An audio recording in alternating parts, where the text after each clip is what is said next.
ஆங்கிலம் கற்கும் அனைவருக்கும் வணக்கம். இந்த லெசனில் நாம் இப்போ பார்க்க இருப்பது ஒற்றை சொல், சிங்கிள் பேர்ட். அதாவது நோபடி என்ற ஒரு சொல்லை வைத்து எவ்வாறு வாக்கியம் அமைப்பது, எவ்வாறு சென்டென்ஸ் அமைப்பது என்பதனை பார்க்க இருக்கின்றோம். நோபடி என்றால் இதில் நேரடியாக தமிழ் யாரும், யாருக்கும், யாருமே என்றெல்லாம் பொருள்படும்.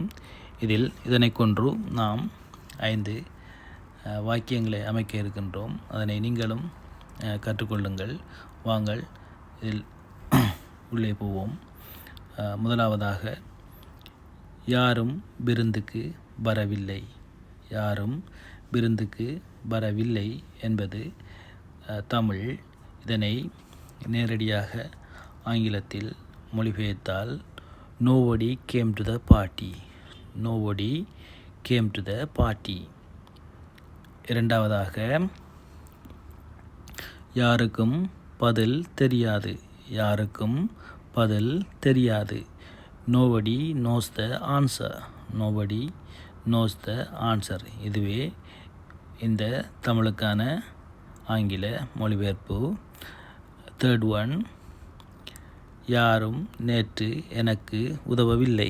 யாரும் நேற்று எனக்கு உதவவில்லை.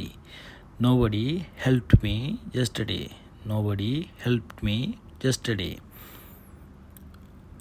The next one, வகுப்பறையில் யாரும் இல்லை.